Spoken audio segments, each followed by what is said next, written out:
Hello, everybody. Welcome to Street Fight Radio. It's Sunday night, and we're taking your calls. That's right. Street Fight, Sunday night call-in show. We're back. Last time we did this, it was in December. I was a totally different person then, and it's now 2022. We want to know what's going on with you in the new year, and you can reach us by dialing 614-655-3887. Let us know what's going on at work. Let us know fucked up COVID shit that's happening at your job. Stupid things the police are doing. Unionizing. Organizing. Any of the good isings. We want to hear about them. My name is Brett Payne. My co-host is Brian Quinby. We're Street Fight Radio, the #1 anarcho-comedy radio show on any station across the nation. And we have been that way now for 10 years strong. And if you want to hear us in Columbus, Ohio, add 92.7 or 98.3 to your radio dial.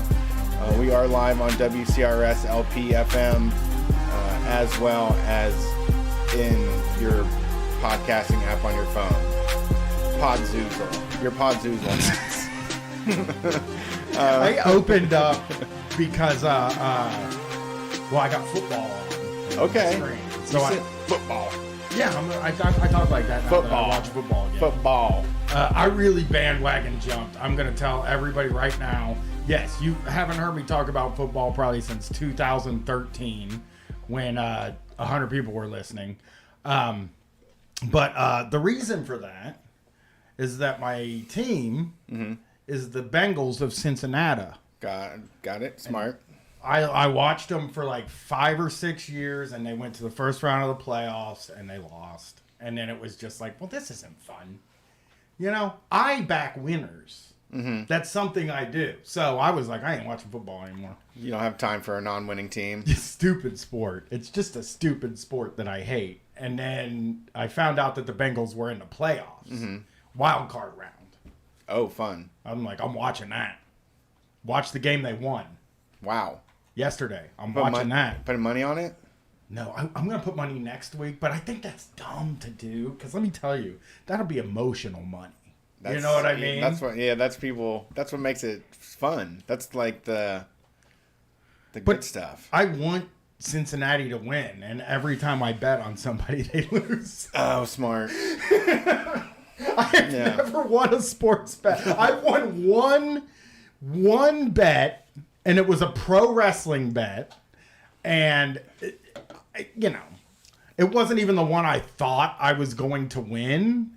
And sports hate me, man. And I can't bet. But I did open the chat. So I have the chat up on half the screen and football up on the other half of the screen.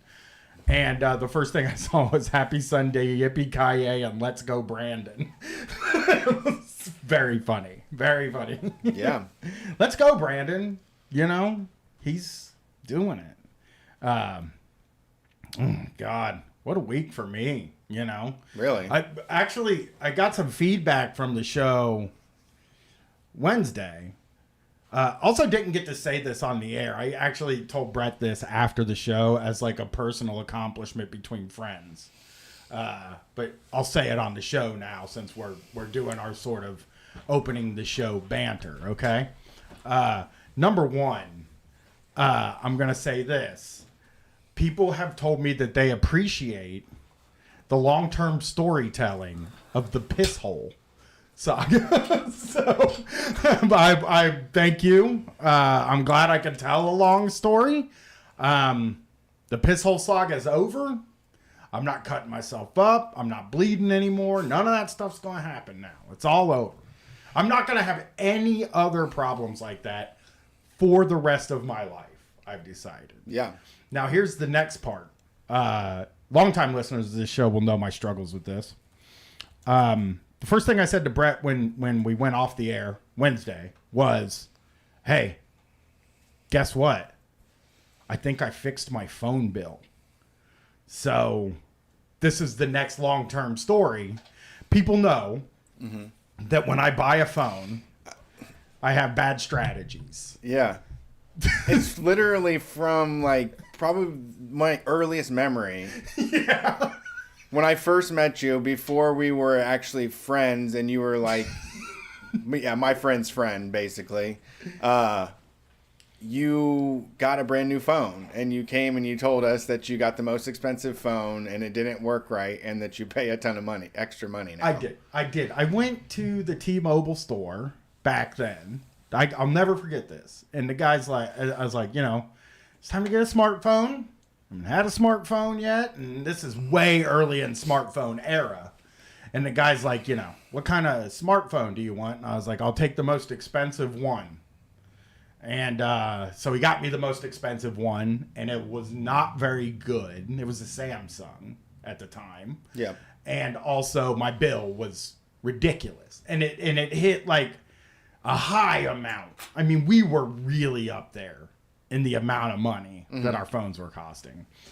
So over this time, I have developed a habit of basically kind of doing the same thing, although I get an iPhone now. So whatever I'm getting is what an iPhone costs. I just go in and say, well, first of all, I say, give me the newest iPhone. And then they're like, do you want the Pro? And I'm like, yeah, I think I do. I'm a pro. Yeah. I'm a professional phone user. I am, though. I am a professional phone user. If there is ever a professional phone user, I'm one of them. I'm on it all the fucking time. Yeah.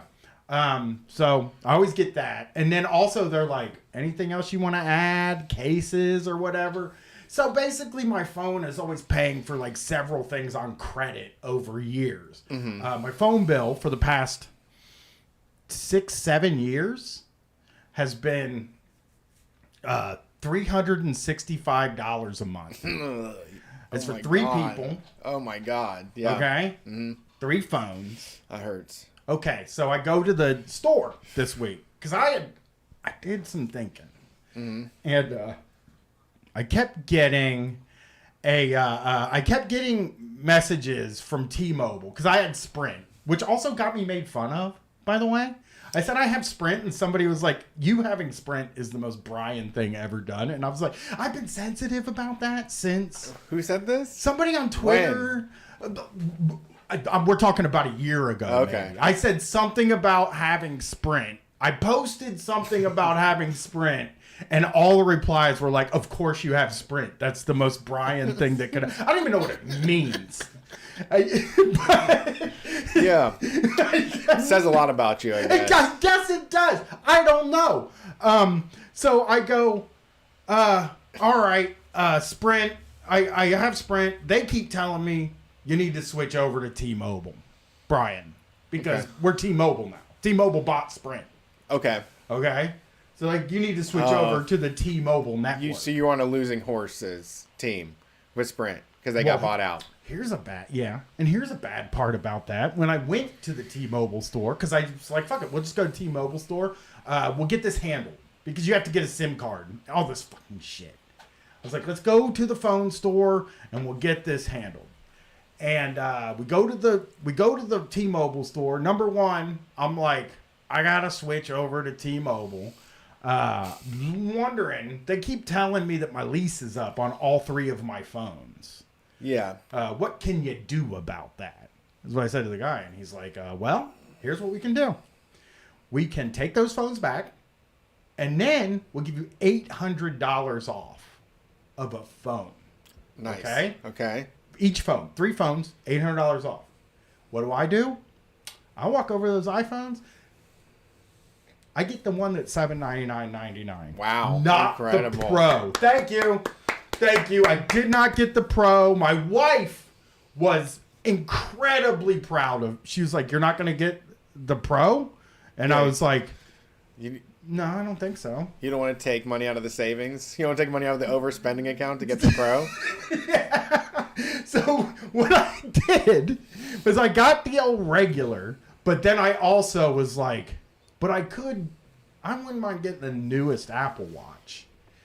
I didn't do it because she was like, come on, dude. Yeah. These phones are going to be free here. Right. We're going to get these free phones. Let's get out of here. We're going to be leasing. Get out of here while we can. Yeah. We won't be leasing. And that would be great. And then also, I was like, they were like, do you need cases? And I go, I'll buy them. Money out of my pocket right now. I'll buy the case. Right. I'm not going to put the case on the bill because I knew what they were doing. They love to do that, man. Those cases, man. Sometimes when they're putting the case on the bill, I will get an $80 case. Oh, I know. It's like, these are $79.95, and you're like, what? For how? Yeah, and then they have you pay for 2 years on it. Yeah. They'll say it's $79.99, and you'll go like, I cannot imagine a phone case being $79.99. Must be good. I'll take it. Want to rent this phone case? $5 a month. Rent this phone case from us. That way you don't have to go to a different store, just get taken care of. So I paid for the cases up front. All the beginning fees, paid for those. Got the phones for free. Okay. So I'm not leasing anything. Now here you didn't spend any money? Just the cases? Just the cases. And the fee, the upgrade fee. They made me pay an upgrade fee, which I feel like I could have got that down to $0 because, you just be like, fuck it. I don't want to upgrade. Yeah. I'll walk out. And then I'm like, oh, well, we'll do it for $0. But I paid it. Okay. They did get me on one thing. They were like, these iPhones, the charger that comes with them, which, by the way, I have 300 lightning cables. I couldn't have more lightning cables and blocks. Yeah. I mean... you had a lot of phones. Yeah, I've had a lot of phones.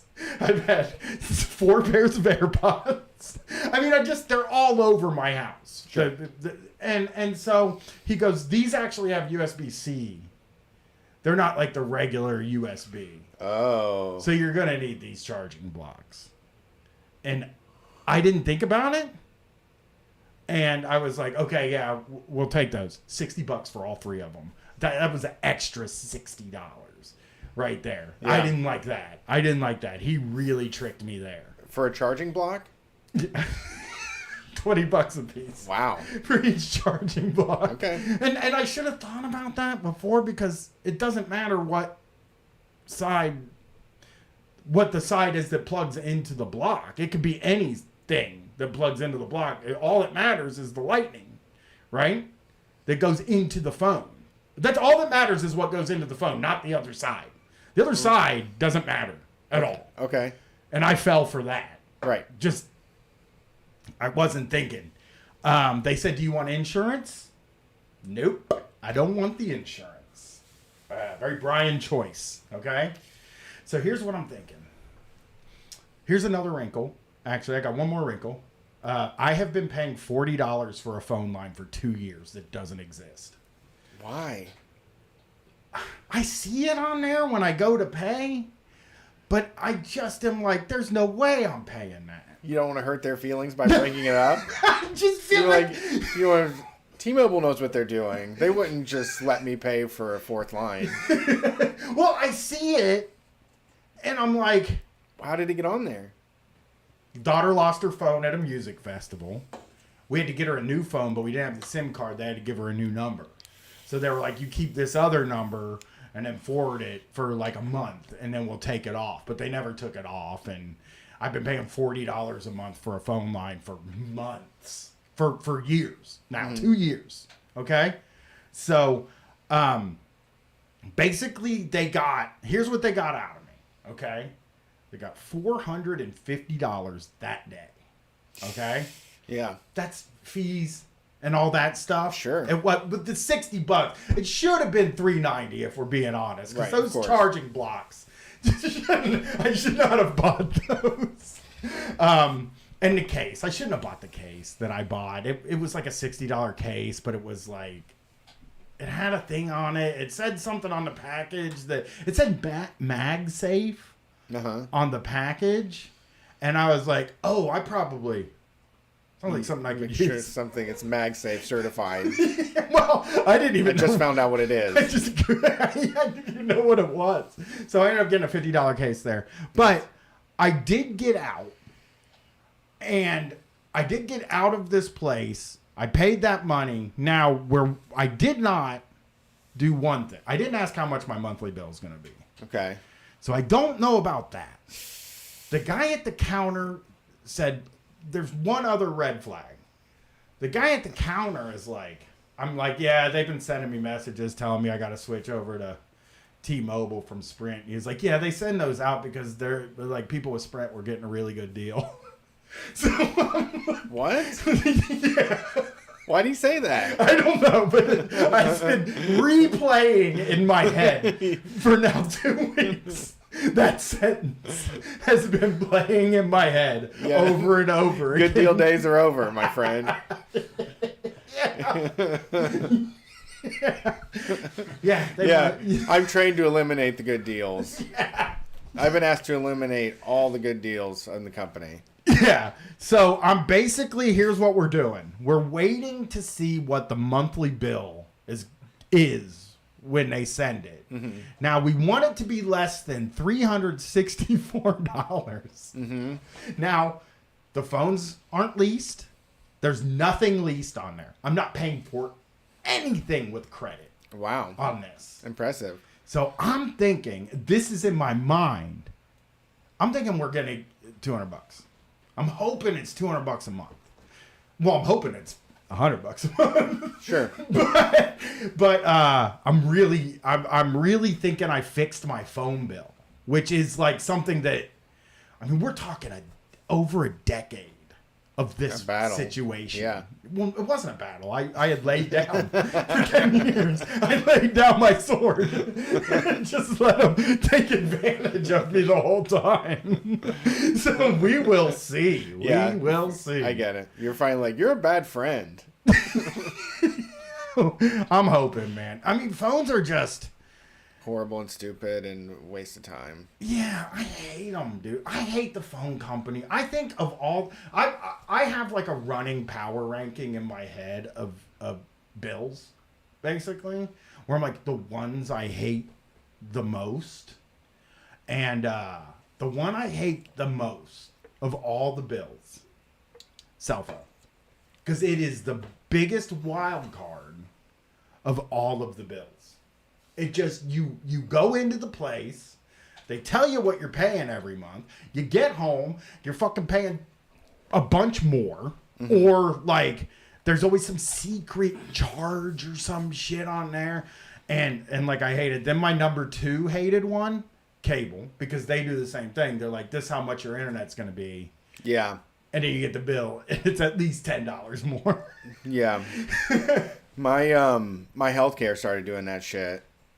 It was like I was paying, and then I was paying, getting a deal, and then I checked my portal for my doctor, and I had a whole bunch of money like that I owed, like $700, and they were like, "Oh, don't worry about it. You can do a payment plan." So it's just $50 a month for like the next year, and I'm like, okay, that's on top of my healthcare now. It's $50 more, and then I just started getting charged $50 more for my monthly premium. So it was like $100 just in the matter of like 6 months of having it. I signed up, and then within 6 months, I was already paying $100 more per month. Yeah, I don't have to pay my insurance. So that is one that I think I would hate. And somebody in the chat, actually, Psychic Gasoline in the chat said that like he hates insurance because it feels like you're paying for nothing. Yeah. I guess like car insurance is another one that like, you know, I talked about this a couple months ago. My bill was $117 a month. And then the next month it was $460. And then the next month it was $800. And I ghosted them and signed up for a new company. And now it's $117 again. Yeah. But so car insurance. Okay. So my power ranking now goes phone, phone, car insurance, because car insurance is like witch doctor stuff. You don't know why anything costs anything. And then cable, and then the one I know that it's a human right. You should get electricity and gas for free. But I find them to be the easiest ones to work with. So I always put them like down near the bottom. Yeah. You know, because it's just like, I hate fucking paying for electricity. But like, they'll fucking work with you. Yeah, they have to make it work. They keep you on the hook, but you have to make it work. Yeah. And they aren't allowed to turn, is it gas or electric that's not allowed to turn you off during the winter? which I think is just incredible. Right. And I've always known that. And then they'll like try to get tough with you. They'll try to send you all this stuff and get tough with you, and you're like, well, yeah, I think you got to do a payment plan. You're not going to get any money. So right. We'll see. We Change will your tone. See. Yeah. You maybe should change your tone. So, yeah. I mean, rent is really the worst one because it's the most expensive one. Yeah. But it's like, and most necessary, I think. So, yeah, that's my power rank. I would love to hear other people's bill power rankings. Okay. I'm so fascinated by what drives people the craziest. And cell phones got to be the top one for everybody, right? Doesn't bother me. I have a different sitch. You have a whole good cell phone situation. Well, yeah, I also bad. I haven't bought a phone in like 10 years. That's crazy. I just get whenever my sister gets a new phone, I get her old phone. Basically, is my plan. Right. That's my privilege. Have like an iPhone 5, right? Yeah. Is that what you're using? Or 7. 7. Okay, 7. Yeah. Okay. And they're up at 13. They got 13s now. Yeah. It's been a long time I've had it. I'm surprised it's still together. Yeah. It doesn't bother me. You just got to charge it more. Yeah. You just have to give up some of the dexterity in your pinky, damage some of the muscles holding the charger. You got to hold the charger, like apply pressure while you hold it, you know? Yeah. Actually, I worked out a lot of the gunk from the Juggalos. I thought it was over. I told you my charging port was dead, but somehow through erosion and a few paper clips that I jammed down in there with the alcohol swab on them, like I got it out. It's charging. Yeah. It's charging better. I got a scary. I saw a horror story, Brett. Oh, really? Outer organism in the chat. I saw a lot of people when I worked at the phone store break or lose their new phone without insurance in the first week or two. Oh, fuck. Yeah. Yeah, I would say that is something I do have insurance, and I've always paid for it, but I've only used it one time. Yeah. So did you pick it out with a toothpick? Yeah, with a paper clip with like an alcohol swab wrapped around it. I've done that. That works. Alcohol fixes everything. Oh, yeah. People don't know. I mean, like, I clean. Man, I use alcohol to clean my AirPods. I've even thought about dipping them in the alcohol and just like really giving them. They say not to do that. Yeah, I don't want to submerge it. Probably. It feels like it would get all that gunk out of there. You know, if I showed you my AirPods right now, you would be really grossed out. Barf. Let me see.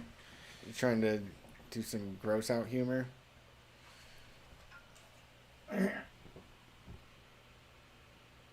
Yeah, it's a little cheesy in there. Yeah. Well, those are probably the clean ones, because I had the ones the other day where it was like, oh, no, they're pretty clean for now. I've had them at times where I'm like, why is it so quiet? And I pull it out and like, just caked. It's caked with gunk. Oh. So nasty. Yeah. So. I have a lot of Q-tips for dabs, so I just have that around. I have alcohol swabs and swabs and whatever, Q-tips and all that shit all the time. Yeah, I keep Q-tips around too, like for ears. Really? You're old school. I bet. Isn't that? You're not supposed to put anything in there anymore. They don't want you fucking around in there. My family, I've always. Oh, I love it. I love to people used to make fun of me my brain for not doing it. I don't know what you're supposed to do to your. Oh no. Yeah, the medical. I think they're real scared. They're all safety nerds about the inside of your ear now. Really? Look it up. I was gonna buy one of those scoops. I was also gonna candle. I was thinking about candling. That's real 70s. That's really old medical. I know, but they have But it's cool. At CVS. And I've seen it and I'm like, man, if I candled, I'll bet you I could hear so good. I saw I think on Snapchat they shoot this foam in your ear canal. Like it goes in like this hot pink goo and then it like hardens very quickly into like a soft foam and it grabs all the shit, and when they pull it out it is covered in like a whole Jurassic era scenery. That's what they tell people about the when you get an enema, when you get a colonic. Colonic, yeah. I've heard when you get a colonic they like have a clear tube next to you, yeah, and you'll see shit you ate 6 weeks ago. Right. Yeah. Hey, that's one of those wax pop bottles I ate when I was 13. Now, I would love to find out if all the gum I swallowed is still in. Yeah. Because that's what they used to tell you when I was a kid. They'd be like, if you swallow gum, it stays in there for 10 years. I swallow a lot of gum, especially with the mask stuff now. Oh, Yeah, God. I'm a gum swallower. The worst mask experience last Thursday. Oh, my God. Oh, dude. I had a fucking booger. Oh, no. And it was like one of those ones that's like stuck to a hair and then up here. And when you breathe out, it fucking waves. Yeah, it flutters. It's like a Jake brake on a truck. Yeah. And I'm fucking, I get away from people and then I go like this up into the mask. I like stick my, and then I'm you go through, wait, you're pushing on the mask into under your it. I just go gotcha, under it gotcha. and in. And then I'm like, people probably, at first I was like, people don't know I'm picking my nose. But then I'm like, what else would I be doing? Like Sucking on sexually my going finger. Yeah. Biting my finger. Yeah. So, yeah. Yeah, so fucking crazy life. Well, before we take calls here, and if you're in the chat, jump in here. We need some people. The queue is open. Right now, I am wearing the Christmas present that you got me, Brian. We messed this up because I gave you your birthday present at your house, and then you were like, "Here, open this," and it was my Christmas present.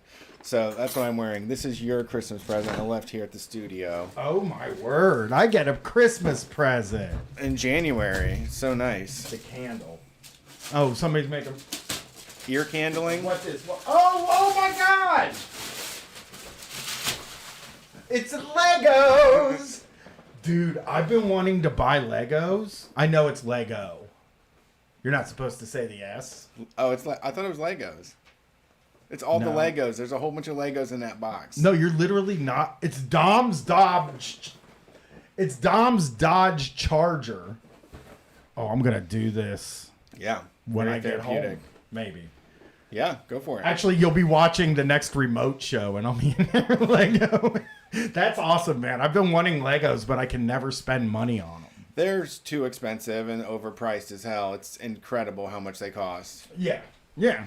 But I also see, I mean, like, if you save the instructions and keep it together, it's kind of like doing a puzzle, and it's just something to do. You build it and then tear it down and then build it again, you know? Yeah. Or build other stuff. Yeah. I mean, when I was a kid, you could, like, actually Lego. My ego? Oh, Jason, scam likely? Are you getting that? What? Scam likely on your phone? So now when somebody calls you, it just says scam likely. Oh, I If have it's a scam. Oh no, I have an app that gets rid of bunk calls. Yeah. Oh, somebody said I should stream building it. Maybe, but sometimes I like to just do stuff for the B man. You True. know? Yeah. For the B guy. And I can go sit up in my office and do it while I'm recording podcasts too. Good idea. I wanted to put a Lego thing together, but like for real, I think Lego is probably the best gift to give somebody because like I don't want to spend the amount of money it costs to get a Lego thing for an hour of Legoing. But I want a Lego thing. Yeah. And I got one 2 years ago, a small one, an Avengers airplane or whatever, Mm-hmm. and Gwen put it together. So I never Story got to of put it together. Joy. Yeah, well, that's what having a kid is. So thank you very much. I Yeah. appreciate it. Yes. Hope you like it. Couple of people just giving each other good gifts. Just you like know, doing really Lego killing it. stuff. Brett, I had to get Brett a shirt that was old because he goes to these death metal concerts and he's sensitive about his shirts. Yeah, someone's gonna kick my ass for wearing a Thursday shirt. There's gonna be a breakdown and someone's gonna crowd kill me. They're gonna punch me right in the face for being too metalcore. I mean, I'm in the same. I would probably be the same way because like that's like the only audience where like people are nuts about that stuff. Yeah. You know. Yeah, and also all the names are so unintelligible. It's just like a huge inside joke now, and you just Yeah. have to recognize the shape the bands just have a shape for a name. Yeah. And bands just like bands, like, first of all, it's like metal is the only kind of music where you're not allowed to, like, not like the underground stuff. I think it's the only one left. I really do. Metal is the only type of music that didn't get hit with poptimism, is what I'm trying to say. Like, it is like still very gatekeepery. Gatekeepy too. Yeah. Like, if I went to a death metal show in my regular ass clothes, people would probably be like, "What's this fucking guy doing in here? Is somebody's dad here? He's weirdo." Yeah. What's this fucking weird What's guy? your fucking problem, dude? But also, if my daughter went to a death metal show, people would be like, "What the hell? What's going on?" I don't know. There was a couple posers at the one I went to.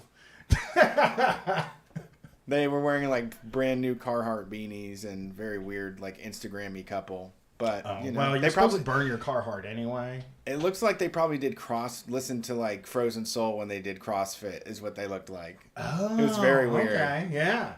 Did you know you're supposed to burn your Carhartt now? I thought lesbians reclaimed it, or some lesbians won the war. So I'm an ally, so I'm gonna keep mine. Oh yeah, conservatives are burning their Carhartt. Yeah, I saw. Because they vax. They're making their employees get the vaccine.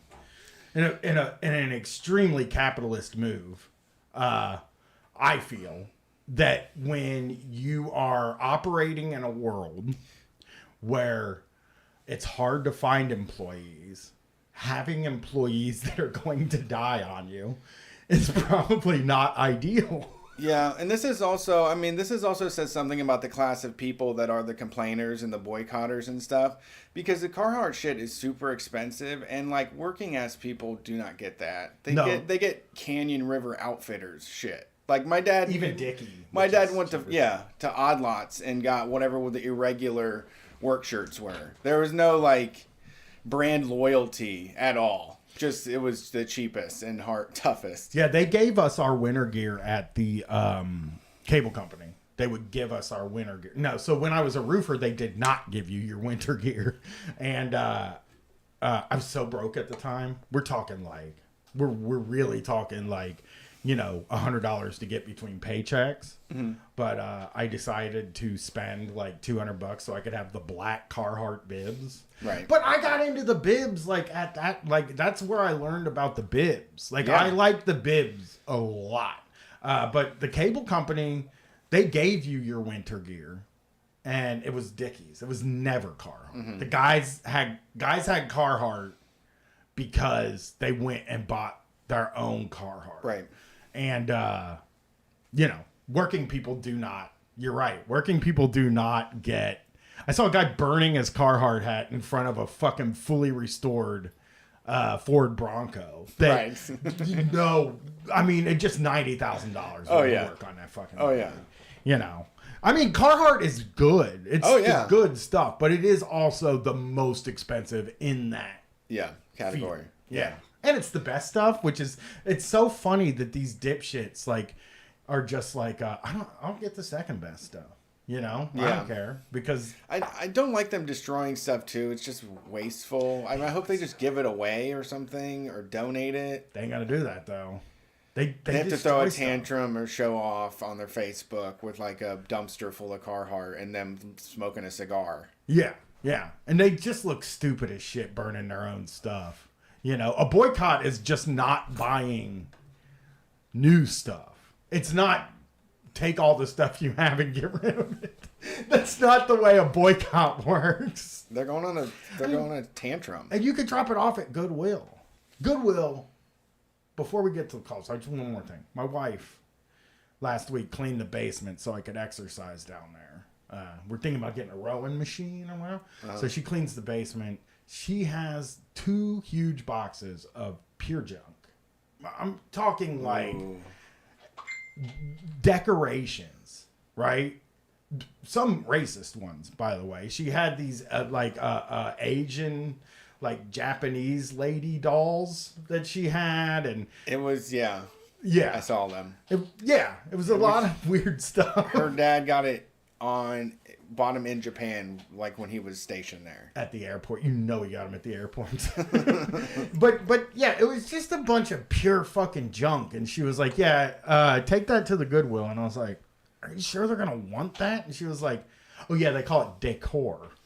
It's just like, it had concrete turtles in there. And it's like, is somebody really going to want, I guess like maybe somebody might want racist, like Orientalist dolls or whatever. Or concrete turtles. But my wife gives people stuff. Like, she loves to hand stuff to people on the way out the door. They sort it. And I get so embarrassed when she's giving stuff away.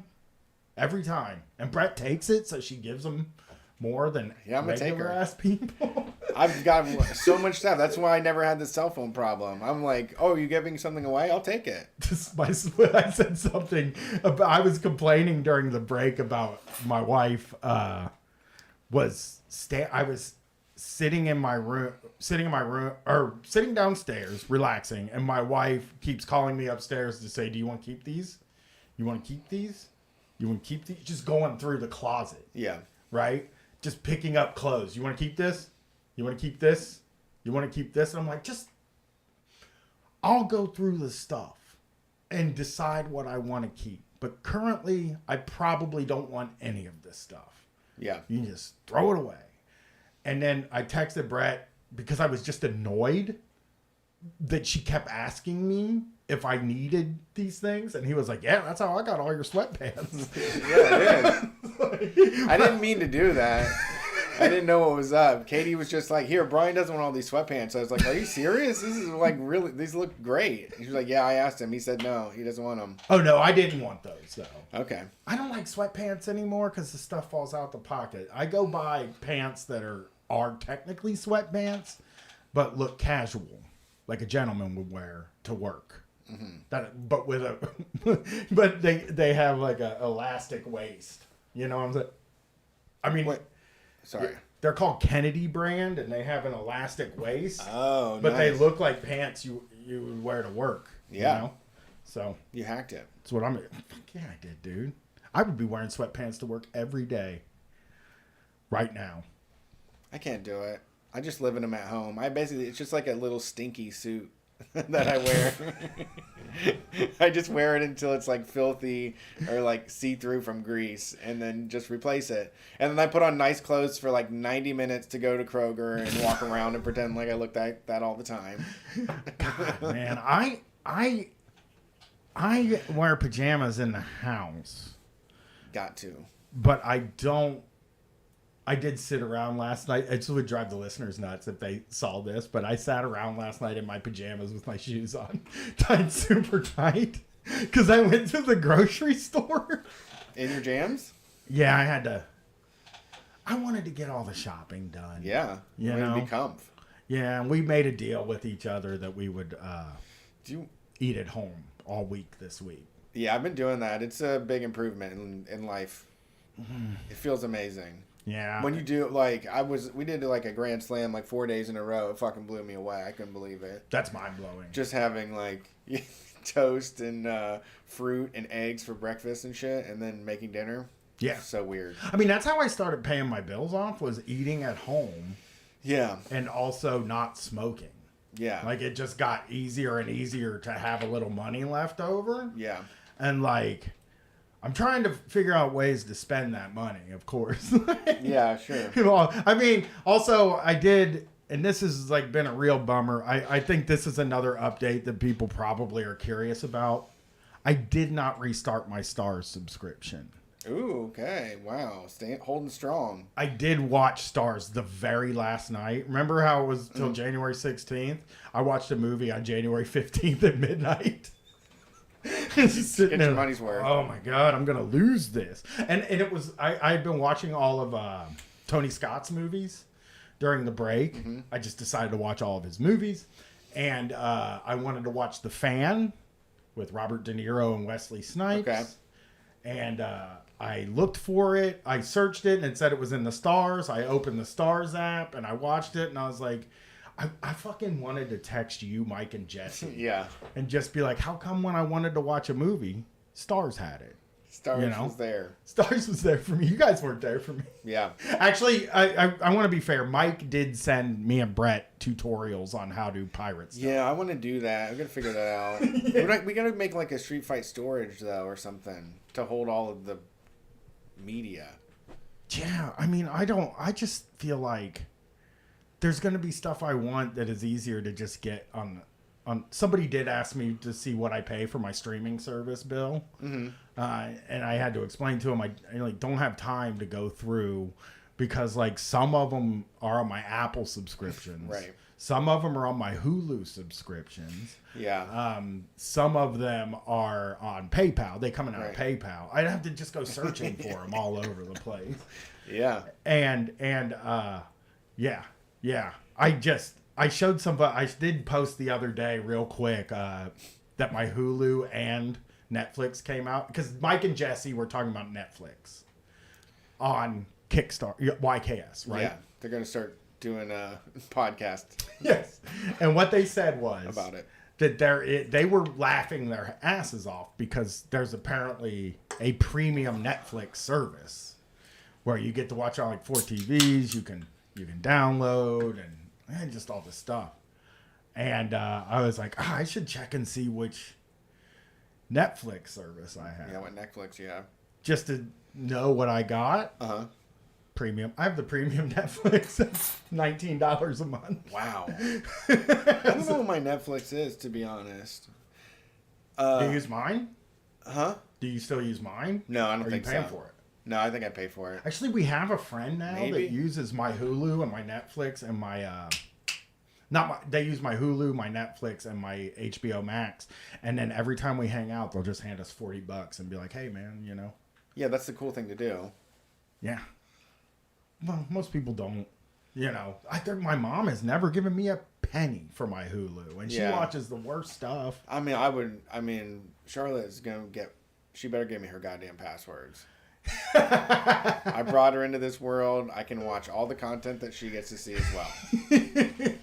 That's just how it is. Buster I mean, Brown. you have a Plex situation, so I don't have my Plex running anymore. I ran out of all my space when I lost the big computer. But I want to set up that thing that Mike sent. It seemed neat, and it seemed like you can just search for shit and get it loaded up pretty quick. would love it if I didn't have an Apple TV. You can't Apple do that TV. with an Apple TV. Can you do it with the PlayStation? Well, we'll figure it out. I can send you the PlayStation. You can have that. I have a PlayStation. 4? Yeah. Oh, okay. I have one too. Yeah. How much game? Actually, I also, if you're going to call in tonight and you're a gamer, let me know any good Switch games that there are out there. I like Mario. I like the Mario games. Okay. And I like stealth combat games where you got to sneak around and kill people. Basically, I like killing people, and then Mario too. Did you ever play Breath of the Wild? No, okay, that's another thing. I don't like open world. Okay. I hate open world. It's not too open world. It kind of tells you where you can go. You can. I mean, it is. You can explore though, but yeah. Yeah, I don't like the fighting in it is so fun, and like your shit breaks like halfway through battles, and you have to grab like sticks, and it's good. I like it. Maybe but it's I'll simple. give it a shot. But yeah, other than that, I'm looking at I'll Metroid think- Dread. Oh currently, yeah, I don't know anything about and that. Hades. Yeah. But yeah, Metroid Dread is what I'm looking at because I always liked Metroid as a kid. Yeah, Metroid's type. Yeah, and then remember when you found out it's a woman? Metroid's a woman? Yeah, I was shocked. I was too. I really was. I was like, what the fuck? Oh my God. All right, let's answer some calls and talk to some folks. FOLX. Let's see what's up. Here we go. Thanks for calling Street Fight. Who are we talking to tonight? Hey guys, this is Jonathan from Louisville. Jonathan from Louisville, what is up? Oh, not much. I just wanted to let you know, as far as the Lego versus Legos thing, I think Legos is American and Lego is like European. That's how I've always understood it. I've been playing with Legos since like 1982, so that's what I thought, but I could be wrong about that. But I listened to a wrestling That's what I've always podcast. heard. I actually listened to a wrestling podcast, and one of the hosts is like a big time Lego dude, and he's Canadian. He is Canadian, but he says Lego, and he corrects people when they say Legos. So. Oh, really? That's why I'm so sensitive about it, because I'm like, I don't want to be. I mean, I say things wrong, like I say Walmart's sometimes, like as a joke, but like as a person, I say Walmart, right? Like I identify as a guy who says stuff right. Okay. But You can't be known as. Yeah. And then you can't be known as someone that adds an S to the end? yeah, I don't want to be a Kmart's guy. Remember, Okay. people, my aunt would always be like, we got to go to Kmart's. And she also called boogers burgers. Yeah, that's a fun one. Me and Charlotte do that too. Yeah. That's still alive.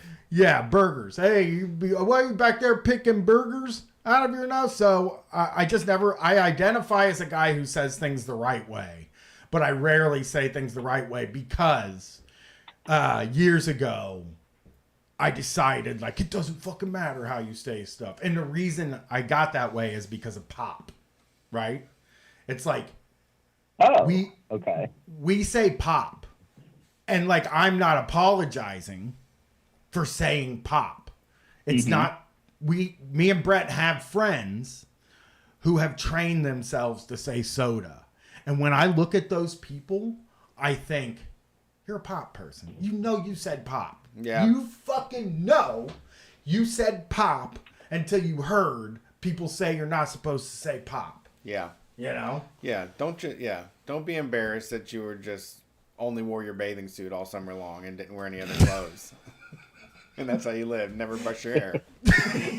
And you said pop. That's where you came from. You're a pop guy. You would go get a pop. It's funny because one of the people I know that says soda now, he's a dude that one of his big fond memories. I love him so much. He's a person I absolutely truly love. One of his favorite childhood memories is that like every day he would go play basketball with his friends. But before he went to play basketball, he would stop at McDonald's and get a supersized cherry Coke. So instead of having water at the basketball court, he had a cherry Coke. Fuck yeah. Tearing into it. Now he's thirsty. Just gulping Big it. hydrated. Now he says soda. Now he's a guy that says soda. Yeah, you were a pop drinker. You drank it like it was pop. Yeah, for sure. So what's going on tonight? Well, maybe the reason I'm calling in is actually, I think, I was kind of intrigued. I think it was maybe last summer or something about your Kia saga of, driving on the, going on your vacation and having it break down and having everything you've dealt with. I think I might be becoming that guy, but for Volkswagens after something that happened this weekend. Dude, can I say something? So I just went to ship.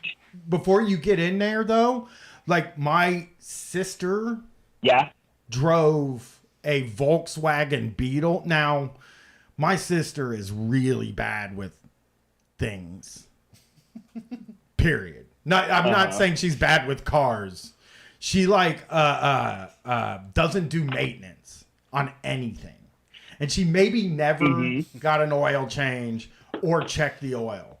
But that fucking thing was a piece of shit within like a year and a half. The thing was just falling apart. And it's like, I fucking understand. Yes, she's supposed to get the oil and like all that. She's supposed to get oil changes and stuff. But if I'm being fucking totally honest, you should be able to drive for a year and a half without an oil change and nothing. Your car doesn't break down. Yeah. That's how I feel. Yeah, lots of other cars do it. Yeah. Exactly. Yeah, I've driven several cars that do it. Well, I'm actually pretty meticulous about maintenance. I'm a car guy, so I do most of my work myself. So what happened is I got the car I drive, it's a 2017 Volkswagen Golf. I bought it almost new. I bought it certified pre-owned with 7,500 miles on it. It's the newest, nicest car I've ever owned. And the whole reason I bought it was because I wanted a one vehicle in our family that's reliable, that, you know, got a warranty and we don't have to worry about. But it's been great I've had it for 4 years. And so my wife and daughter were going out of town this weekend. They were going from Kentucky to Pennsylvania. And my wife's got an old Mazda with 200,000 miles on it. So I said, take the Volkswagen because, you know, I just changed the oil on it. I put brand new tires on it recently. It'll be really good for you. So they left early in the morning on Friday. I called later in the day just to see how things were going, and they were like, yeah, we're great. We're about halfway there. Everything's good. Then about an hour later, I get a phone call from them, and I'm just like, oh shit, this is not going to be good. Well, sure enough, they broke down on, do you guys know I-70 from right over the Ohio border into West Virginia where there's that bridge? Yep. Yeah. Yes, we do. We've driven that many times. Okay. They broke down right there where there is where there's like an on-ramp comes on. So they're between the highway and the on-ramp with no shoulder, stuck in my car. And apparently what had happened was my wife had it's a manual, so she shifted from fifth to fourth and just couldn't get a gear, and it just smelled the burning clutch. So they were just stuck there, and they were freaking out, and I was freaking out because, you know, they were afraid they were going to get hit and everything. So I was trying to help as much as I could, and I ended up finding a Volkswagen dealership only 2 miles from there. So was able to get the car towed to the dealer. It's going to cost me $3,000. Oh my fucking God. That hurt. I'm already sore from working out, but that made the rest of that shot a jolt through my body. And here's this crazy thing. Like I told you guys, this car only has 54,000 miles on it now. It's the nicest car I've ever had. I've driven crappy beaters and everything. I've been like taking road trips for, 25 years. Never been stranded even by the crappiest thing. My nice newer car leaves my wife and daughter on the side of the road, and I'm just like, so I'm just kind of like, I went on the forums to be like, hey, has this happened to anybody? And actually some people had reported a similar issue of just like the clutch failing really earlier, but then other people were just like, well, you're probably abusing it and blah, blah, blah, blah, blah. Mm-hmm. But yeah, I don't know what I'm going to do now. Cause the thing is the car's it's going to get fixed. I'm going to pick it up next week. We have to drive all the way to Wheeling, West Virginia, which is 300 miles away. And I kind of like don't want the car anymore. I don't know like if I should hang on to it, because I'm just like afraid, is it going to happen again? So I'm totally confused because I had a one. No, go ahead. I had a car that I bought outright. Actually, I didn't even pay for it. A friend of mine gave it to me, but when he gave it to me, the bearings were fucked up in the wheel. And I lived in this apartment, and I couldn't afford to get it fixed. And I found out you had to use a special tool to fix bearings. So I just left it at the apartment complex. And then they towed it, so I called the impound lot or the place that they towed it. And I'm like, hey, how much would it cost for me to get this car? And they said something, I think they said something like $400 or maybe $250 or something like that. And I was like, you can just have it. And just like left it there. And it was just the bearings. That wouldn't have cost much. Is this car paid off or? Yeah. It is? No, well, I mean, it'll be paid off in a year. No, it'll be paid off a year. Like, I'm not saying I'm just going to like give him the car. I just don't know if I want to continue driving it once I get it back, because like the whole reason I bought it was to be a good, reliable car. Now it's just like, almost killed my wife and daughter. So I'm not sure what to do. Broken trust. And it's just kind of stressing me out because like it's just funny because it was like a car that I bought to try to like, because I figured eventually after maybe 100,000 miles I'd have to put a clutch in it because it's something that wears out. But I've had lots of cars that the clutch wears out, but it happens gradually. It starts slipping. This one just was fine the one moment and just went bang the next. So Yeah, That's what I don't think know. happened to my sister's ride, I'm too. trying to figure out. Like my sister's that? ride, the clutch was going out. She took it and got it fixed, and was driving it. She was driving it on the freeway, and it just caught on fire, and it was done. The car was fucking done. Oh, geez. And that happens too. Wow. Once you fix a car, and it costs $3,000, all you can think about for the rest of your fucking life is this thing is gonna break down. Because like I was talking to Thick Puppy. Exactly. Yes. I was talking to Thick Puppy on Twitter, and he had just gotten a new car. And he said, yeah, or no, it wasn't him. It was, I think it was Paradoomer from. So one of those guys just got a new car. I cannot remember which one. And they said, like, my anxiety from driving old cars for years still hasn't gone away. And I responded, I was like, I don't think it ever does. Because, like, my family's so traumatized from that Kia that, like, if my car makes the slightest noise, they're like, I need you to take this to the shop. Like my car has made, like, random, just little noises, and like, they think that it's falling apart now because of those steel plates they put in the street when they do construction. My wife and daughter think that the wheels are fucked up from those steel plates they put in the road, and I'm like, dude, no, man, cars could drive up a curb. They're made to be able to drive up curbs and shit. Yeah. You can, like, drive. Cars can. If your car can't fucking drive in West Virginia, it's a fucked up car. It's a bad car. Yeah. You know what I mean? And like, mine got killed in Tennessee going to Gatlinburg. And I think they're kind of roughly the same. Not really. I don't think the hills are as brutal in West Virginia. But yeah, you go to these places with hills and you're just kind of taking your car. I don't want to ever go down to Tennessee again. Since that trip. I love it. I love it down there too. Well, the worst thing too is that I wasn't in the. I mean, it would have been stressful enough if I was there, and I've been working on cars for 25 years, but just the fact that my wife and daughter, who they don't know anything about cars, and they were just so freaked out, and it just like totally just like ruined my faith in this car. So now I'm just like, well, I may as well just save myself some money and just start driving old cars again, because it's just like, I mean, can't trust newer cars, Yeah, and Volkswagen is a tough buy, though. The reason I've never owned a Volkswagen or a Subaru is because, like, old rednecks, like, pounded into my head that, like, do not buy, or a Saab. Like, old hillbillies just, they pounded in my head, do not buy one of these fucking cars. So many Saabs. Yeah. Didn't you have a Saab, Brian? Yeah, Saab. It was terrible. Yeah. It was a piece of shit one. It was after GM bought it, though. Yeah. Old hillbillies always told me not to buy a Volkswagen. I mean, they're money pits is what that's the phrase I've heard, is that Volkswagens are money pits. I had one, but it was a weird car. Yeah. I don't know. Yeah. It's tough. It is tough. We had one like 15 years ago. My wife had one that had all kinds of problems, and it was only 5 years old at the time.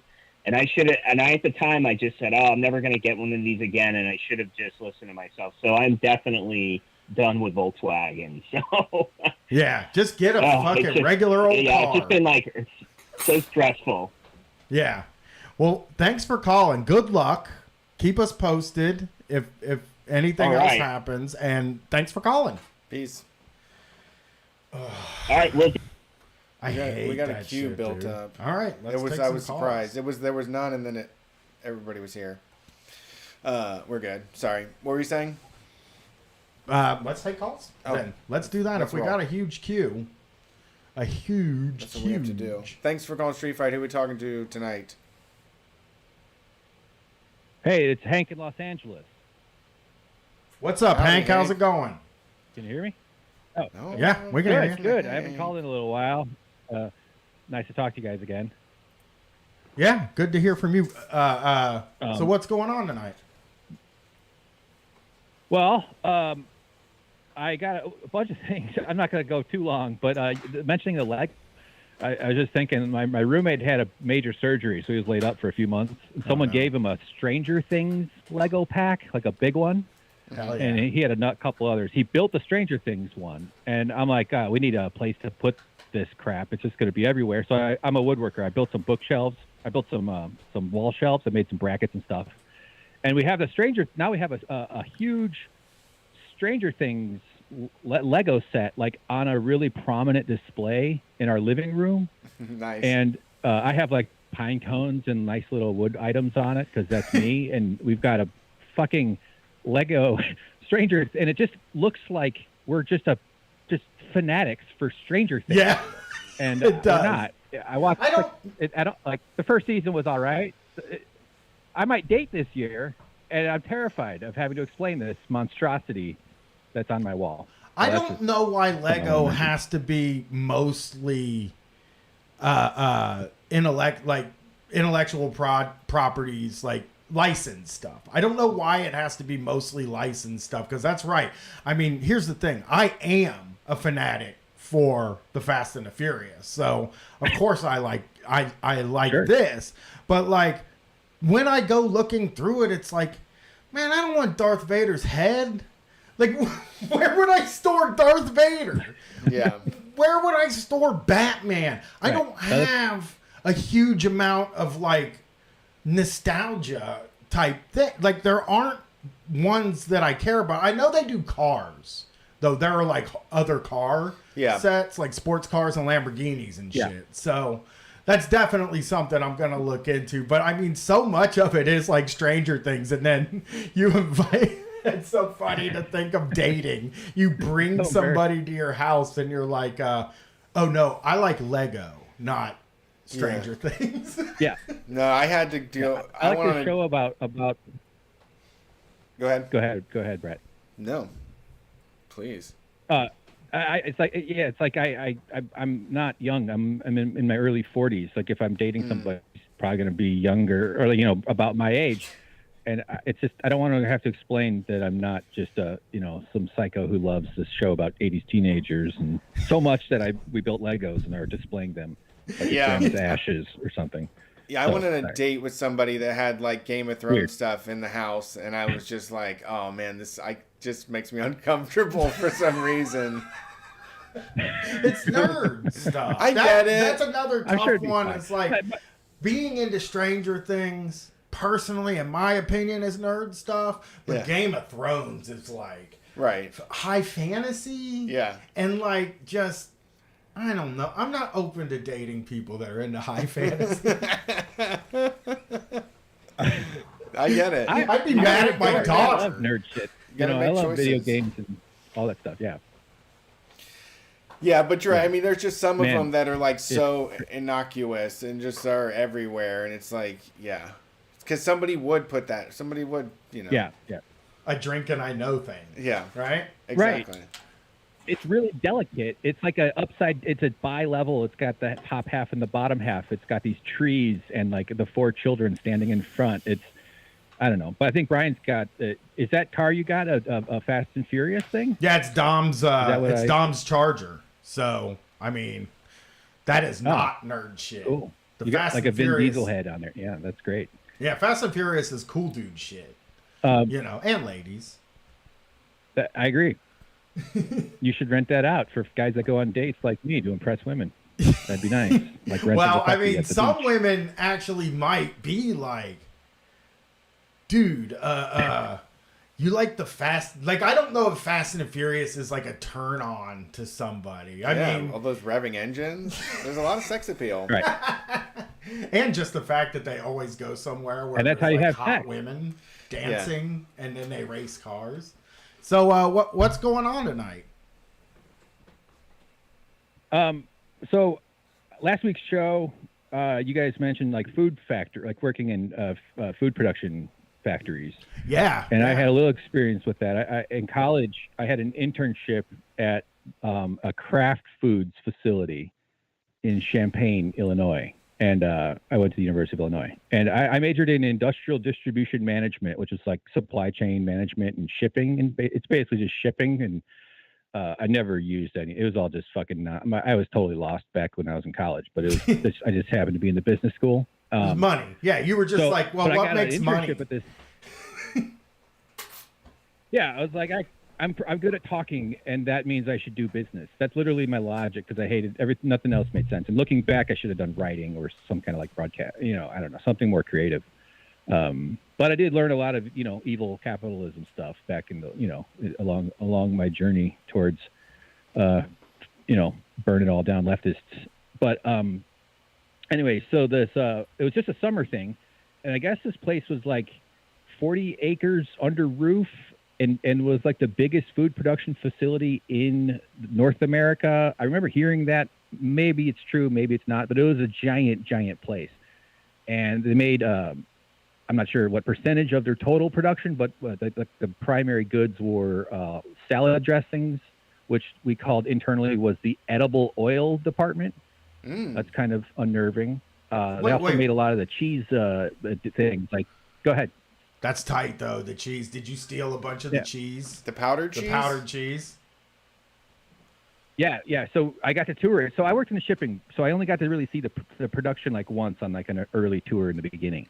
And yeah, the powdered cheese, like the regular classic box of Kraft mac and cheese. One time they misprinted something on the boxes, and so they couldn't get rid. And so they let every employee take a gross or whatever it was, a box. So I got to bring home like just a free box. I felt like a king. I was living luxuriously. It was amazing because I was great at cooking it. I would just use water. I just like I love that powdered cheese even today. Like you don't overcook the noodles. A little water, butter, and it's a party. Yeah, I mean, hey, it was a crazy, weird job. You have to tell people, basically I would never expect somebody to apologize for that, because a lot of times people would be like, I like it, I don't know. And it's like, man, you were trained to like it. From the day you were born, powdered cheese was part of your diet. Absolutely. I was raised on that crap. Yeah. And this job was like from 2 p.m. to 10 p.m., which is a real squirrely schedule. Oh, I love that. I would just come home and I couldn't go to bed right away. Yeah. You would? That is my favorite schedule. I worked a lot of 2 to night person. I worked a lot of 2 to 10s growing, because I don't like waking up early. Oh God. So I get up as late as I can. Yeah. I can party all night. That's sort of what I did, except I didn't party. I just I drank a lot of Guinness and I ate mac and cheese until like 2 in the morning, and then I would sleep till like 11 or 12. Yeah, that's partying. Though. Yeah. It was a weird, strange. It was. Yeah, because that's true. I just get shit. I don't know why I was drinking Guinness that summer for some reason. I just remember having like a stack of cases, keeping my head on to make sure all the goods get shipped out. So like. Yeah, the powdered the stuff. They also did like the shells, the Velveeta shells and stuff or whatever. Like the that's for fancy people. The liquid cheese. Yeah, that's for fancy people. That's a rich people thing. Pools have decks. Yeah. That shit's like $2.99.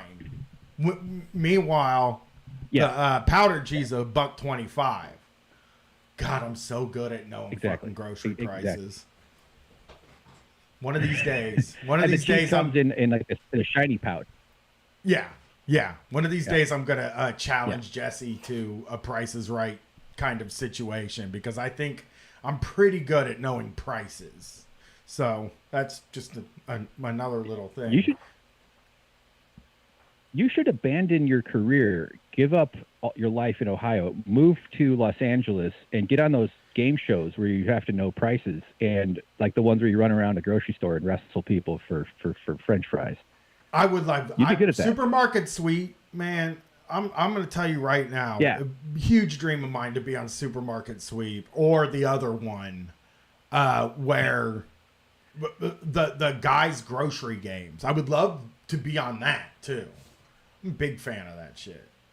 I think I would take that, and then maybe you could rise up and host it. Yeah. Well, I don't think they'd ever have me host it, but I would just really like to do, because I think it's Leslie Jones now is hosting Supermarket Sweep, And it's like, dude, whenever I see somebody do supermarket sweep, I get so frustrated because the goal is to make it cost the most amount of money. And it's just like, I'll memorize what stuff goes with what. I know the most expensive stuff in the store because I'm going to tell you the truth. I bought it a lot of times. Brett's also buys the most expensive stuff at the store guy because you don't do, Brett doesn't do Reese's, but he will buy the $5 Justin's. Yeah, I'm guilty of that. Yeah. Like you always, I just, like your chips. You wouldn't buy Ruffles chips. You would buy like the organic chips that are $6 instead. Yeah. Healthy Doritos. I mean, I'm currently like forced to finish this bag of healthy Doritos that nobody else will eat with me. Yeah, they're not good. They never get it right. The organic people never get it right. The healthy Doritos, they're kind of, I mean, it's like, you know, chewing on corn a little bit. It's a good jaw workout. Yeah, it's hard. It's a hardy. Yeah. They can't figure it out, man. And like at least the generic companies, the store brand, they can't like figure some of them out either. But they charge very little. Right. You know? Yeah. So that's just my opinion. So what was the one that always jumped out at me was the puffed rice. Puffed rice versus the smacks. Was it Alpha? What am I? Smacks? Is that right? I'm just having a random memory. Yeah. But well, I always remember thinking that the puffed rice was amazing because it didn't come in a box. It just came in a giant bag like cow food. Yeah. It's crazy when you think about like old cereal. Oh, Malto Meal. That's the brand that does it. But it's crazy when you think about like all the cereals were just called like Sugar Smacks and Sugar Frosted Flakes and all like they Golden Crisp was called Sugar Crisp. Then they got Wise, and then they changed a lot of them to Honey, and now I think they've gotten rid of Honey now, and like so Smacks are just Smacks. Oh really? You know, they don't want anybody to know they're sweet. Like they don't. They're trying to hide that they're sweetener in 90% of the cereal because people are mad at sweetener now. But it's like, I mean, the people that are eating Cinnamon Toast Crunch aren't mad about the sweetener. They're not mad about the sugar at all. There's a podcast I listen to that's really good called The Maintenance Phase, and they go after a lot of health stuff and labeling. And they said that one time Rice Krispies used to have on the front of the box, good for your immune system. Because it was like fortified with vitamin C. Dude, an old brand. One of the old brands was just called King Vitamin. Oh, which is like that was the get down. Yeah, they straight up just put vitamin in the name. And it's like, well, I guess it does have some vitamins. Yeah. That's funny. Yeah. It's the ruler of the vitamins. It's got to be healthy. King Vitamin, yeah. It's like, it's basically the same as eating a vitamin. And you, I mean, if there's a cartoon character on the cereal, it's not good for you. Like, so King Vitamin had like a king. Right. That was like into and anyway, my parents would always try to get tough and be like, we're fucking, hey, no more of this sugary cereal. We only buy Kicks now. And so they would buy Kicks, but then I would just dump sugar on the Kicks. Kicks gotta be the worst cereal ever made. We would do that. They're just like styrofoam balls. They're kind of sugary. They're a subtle sugary bit. In a way, from my memory. But yeah, we used to just pour sugar on it. People back then and still today, but like there's just too much trust. People just see something on a box or on TV, and since they kind of have a naive assumption that you wouldn't lie or mislead, because most people aren't as scumbags as businesses that are selling you stuff for profit, so people just believe it, and like that trust over the generations has just poisoned so many people in this world, in this country. So less trust. That's what I'm for. People just believe crap. That's an impulse that I think is grounded in human nature, but they take advantage of that. Yeah. So we have a bunch of calls in the queue, but I was just wondering like how shitty was the job, basically. It was just a summer internship. The weird thing about it was I was like I decided which loads had so I had to deal with truckers on the outside of the building and then forklift drivers on the inside of the building. So my job was to make sure that the right pallets of stuff went into the right truck at the right time. And so I dealt with truckers that would come up to this window. One guy would bring up jelly beans every once in a while because sometimes truckers have access to like products that they don't, that for some, there's just a lot of stuff that ends up in the cab. And one guy had green peppers he was trying to give me, and one guy got pissy at me because he was 24 hours early, and I'm like, that's your dispatcher's fault. We'll try. Stuff. So it was just it was okay. I mean, it was kind of, you had to wear a hairnet. It was. Yeah, I think we lost him. Hello. Call dropped, I guess. Yeah. You know how to stop calls from coming in, right? Like I showed you. No. Let me help you. Oh, is driver it whose name was Tip. Yeah, we lost you again. Alcohol while he drove around the factory in a forklift. Oh, well, that's cool though. You And cut out a you bunch. This is all I got. Yeah, you're cutting okay, out. It's not important. Okay, cool. But you came back in when you said he drives a forklift and It might is be my drinking internet. alcohol. So that we're into. So we called him Tip because he tipped it back. Yeah. It was. Yeah. I envied the guy. I mean, hell, it's the kind of job you got to. One like the giant several thousand pounds of mayonnaise would occasionally fall off a stack of pallets that's like 8 tall or 10 tall. And the way they would clean that up is they would just take one of the wooden pallets on a forklift. After like clearing the glass and stuff, you'd have all this, mayonnaise schmutz all over the floor. And they would just take a wooden pallet and use a forklift and press down and then scrape it off. So you'd scoop up all the mayonnaise. I'm actually. I saw some crazy. I saw how they made the Kraft singles magic. I'm going to tell you something right now. I'm gnarled out by the thought of a. I'm listening. I'm gnarled out by a skid of mayonnaise right now. Like just even thinking about that has got me all freaked. Well, thank you for calling, and call back anytime. Thank you for taking it. Peace. I will. I got a couple good stories to tell you. I got a pee hole story for you. I had surgery on my wiener when I was a boy. Oh, okay. Yeah. Yeah. Well, All give us a call back. We're going to be here every week now. Brett, let me real quick tell you. He was talking about how the truck drivers would give you free stuff because they got a little piece of the load or whatever. I gotta tell you this, dude. My friend's dad was a truck driver. So first of all, we got to party at his house like 5 days a week because his dad was gone. He was over the road far.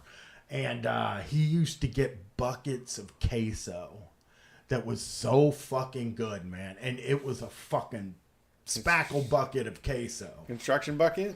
Yeah. It's the big ones, the 5 gallon. Yeah. Like queso. And I was just like, bro, oh my God, I loved that shit. And he would never let me just take one home. And it's like, dude, you got buckets of it. Yeah, can I get a pitcher full at least? Yeah. It was so good. What a deal that was. Yeah, that's a great deal. I mean, that's all worth it. Being away from your kids is hard, but the queso will heal that wound. Yeah. I mean, the guy was an asshole, and it was really nice partying, having a place without parents, All right, next call. Thanks for calling Street Fight. Who are we talking to tonight? Hey, this is Alex. I'm the person who reached out on Twitter about the Mardi Gras festival. Yeah. What's up, Alex? Hey, so thanks for taking my call. It's, like I said, been something I've been meaning to do for a while. You guys are so much fun. But yeah, so we're some groups that I'm involved in are putting together a festival called Coup de Gras around Mardi Gras this year down in, it's going to be in Fontainebleau State Park. And yeah, I mean, it's a bunch of radical people, basically camping and partying and doing kind of an unconference thing. But yeah, they asked if I would call and see if you guys want to come down. I mean, we'd have a lot of fun, I'm sure. I don't think we would make it down this year. Brett is Wait, looking what at is me like, it? what? It's a Mardi Gras party, and it's in New Orleans, right? So it's outside of New Orleans. It's in the Fontainebleau State Park. So we're going to be camping out there and damn. doing it all in the state park grounds. Yeah, and it's down there in Louisiana during the Mardi Gras time. Mm-hmm. We ain't gonna be able to get down there, but it sounds. What activities are happening? Yeah, so I mean, we got a whole bunch of different stuff. It's an unconference, so it'll kind of depend on who comes down there and what they want to do. But we do a Mardi Gras ball every year, where we crown. It's a tradition to crown like a Mardi Gras king for each crew. But since we're all anarchists, we have like a thing where we'll crown someone and then we'll act out a whole sketch where they get dethroned and yeah. So That sounds fun.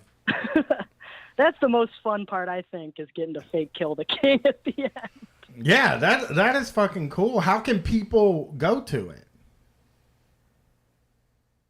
Yeah, so all the info's on a website we put together. It's www.coupdegras, and so that's spelled COUPDEGRAS,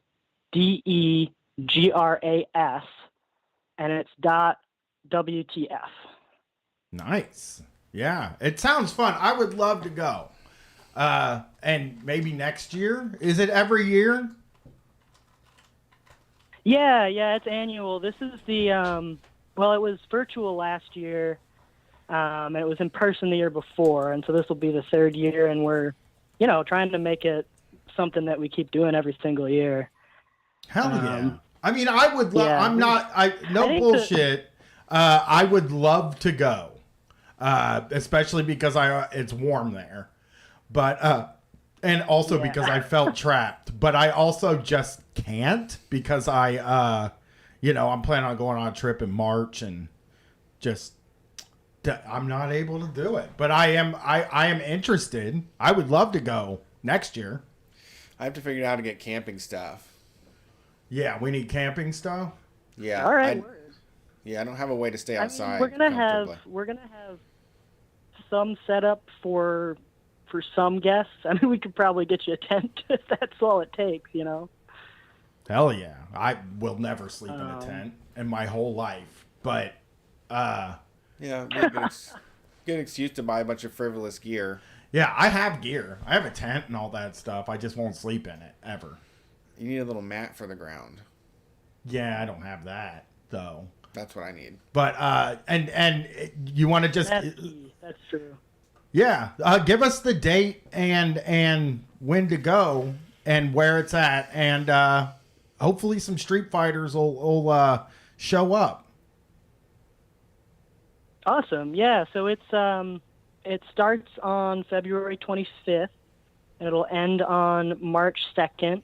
And folks are able to come for any of the days or all the days. All the info's on that website I read out earlier, the coupdegras.whatthefuck, WTF. You don't spell out what the fuck, it's just WTF. But yeah, we got sliding scale tickets available and all that too. So okay, we're trying to make it. Time. That sounds cool as hell. fun, I would love low-key. to. Awesome. Well, yeah, we'll reach out earlier next year. It was kind of with the pandemic and everything going, we're going to be able to do it, and back and forth. I totally understand. And then we decided Omicron will probably be done by that time, hopefully. Yeah. Well, thank you for calling, and hopefully some Street Fighters show up. That would be really fucking cool. Yeah, we want to hear about it. Go party hard. Yeah, call us when it's over. Thanks so much. Tell us about it. It would be fun. I need something to do for my birthday. I mean, it would be fun. It is like a really fun sounding thing, but I can't afford a camper. Right. And I just don't sleep in tents. And there's probably, since it's a state park, there's probably no hotel. Well, there's probably no 4-star hotels near it either. So yeah, it's all like very hard. Yeah. We're cabins and stuff like that. Nothing for a Bon Voy rewards member to do. Yeah, exactly. We don't roll quite as fancy as that yet.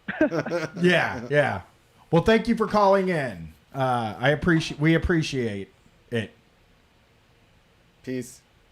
Awesome. Yeah, thanks so much for taking my call, and yeah, I really hope to see other fans of the show down there. It'll be awesome, and yeah, Brett, if you end up deciding you want to come, we would absolutely love to have you. Just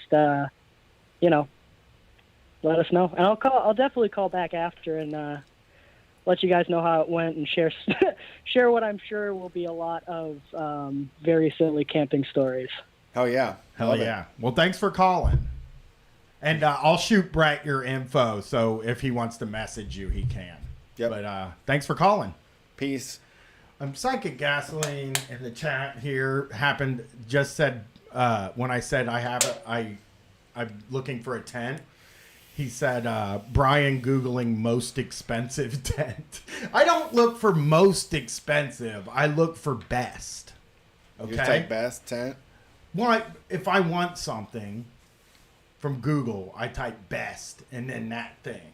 Because I do want the best. I don't necessarily want the most expensive. Okay.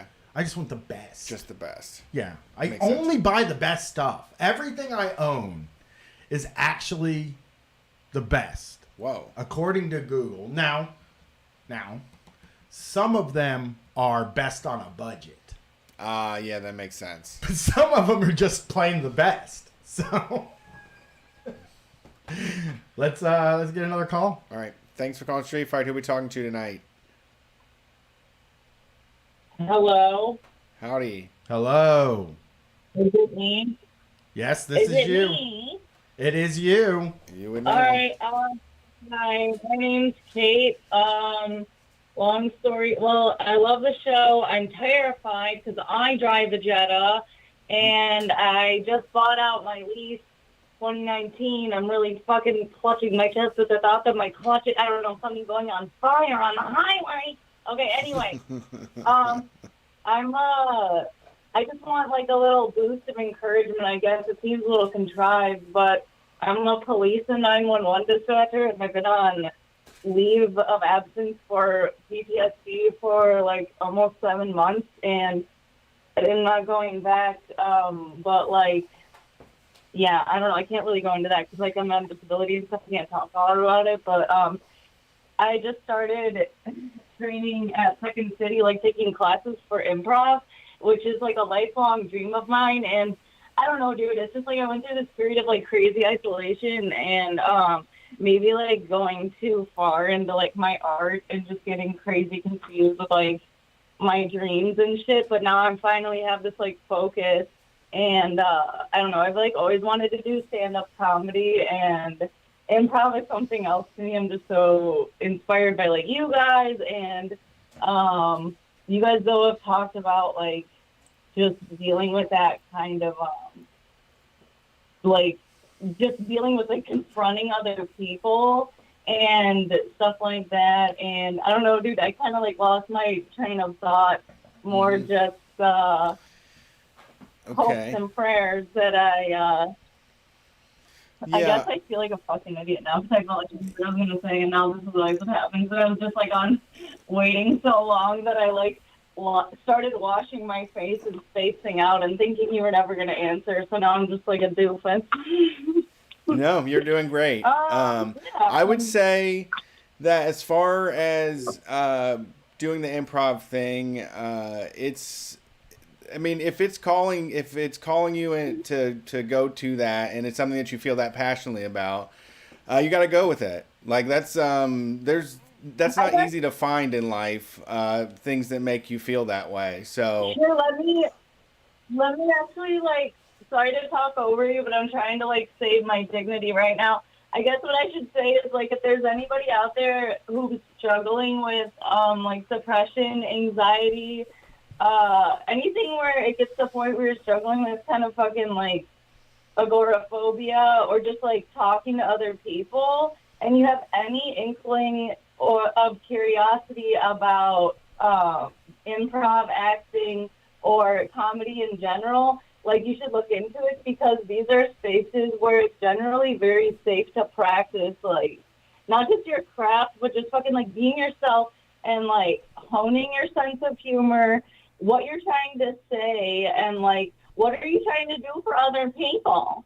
Because basically, like, I just want to bring some levity into this world, like in the same way that you guys do. So I should have reframed this to say that, like, if anybody is interested in like improv or comedy or anything like that, you should just like ignore any hangups you have or insecurities and just like go for it, because I think that these kind of interactions with people are really good like exercises in getting like other people's perspective. And like especially with improv, when you try to like think too far ahead into the future, when you're doing exercises with other people, you like jam everything up and ruin it.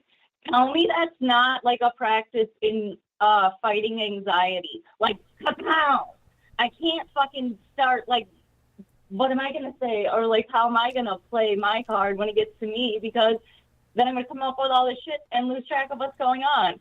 And to me, that's kind of analogous to like anxiety. I see by your face you're very impatient with my talking, which I'm pretty used to, and I feel awkward.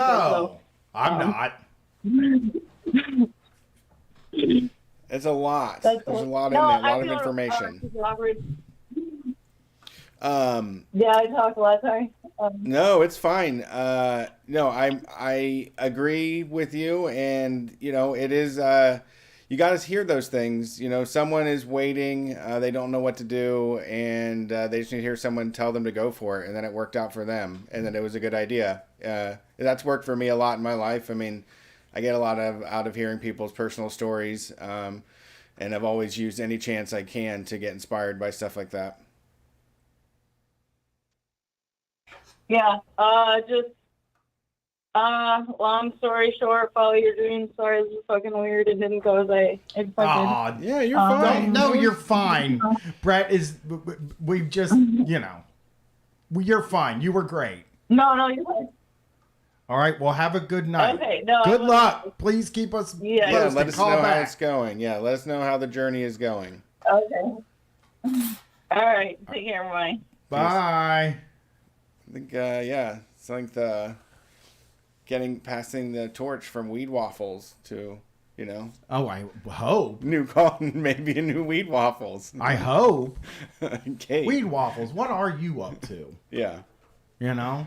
Yeah. Haven't heard from you in a while. I was not making fun. I was just entertaining myself. That was a lot of information, and you know, I was reacting accordingly on the spot. I was doing a little improv myself. Yeah, doing a little improv. No, but I will say that, like, if you have a thing, do it.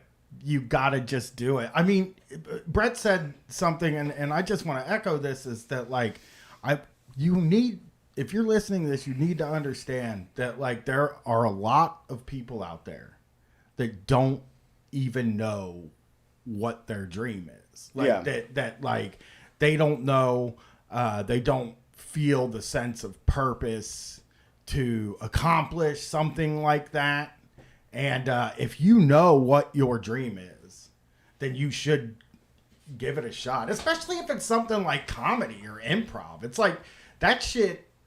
I don't want to say it's easy, but there's like a low cost of barrier to entry to do stand-up. Just go to an open mic and get up there. It's scary the first few times you do it, but like as you start to get better, you start to feel good on stage. I've said this before. The only time in my life that I'm 100% assured that I won't have a panic attack is when I'm on stage. It's the only fucking time that's the only time I know for a fact. I've never had one on stage, and I never could, and we don't kill every time, but it also isn't the end of the world when you don't kill. You know? It's actually a really interesting feeling. Bombing there's something interesting also about that. Oh yeah, it's fun. It feels weird. Yeah. It sticks in your body. Get your whole fucking thing vibrating. Thanks for calling Street Fight. Who are we talking to tonight? Hi, yes, this is Grayson from Orange County, California. I'm Fixer Punk in the chat. Thank you for taking my call.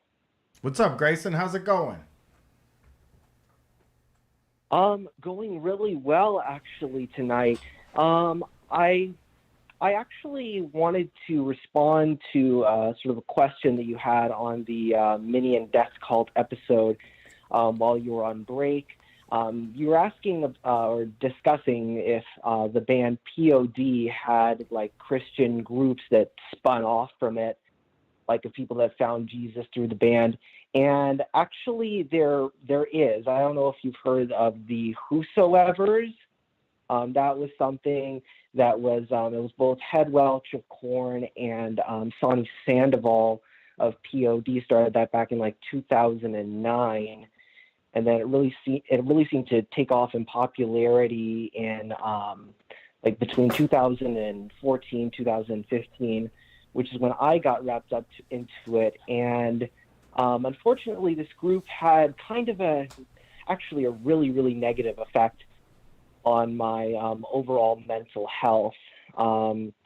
It's connected with a system of churches called Calvary Chapel that has a lot of locations across the country, but specifically with the ones in Diamond Bar, California, and previously in Costa Mesa, California.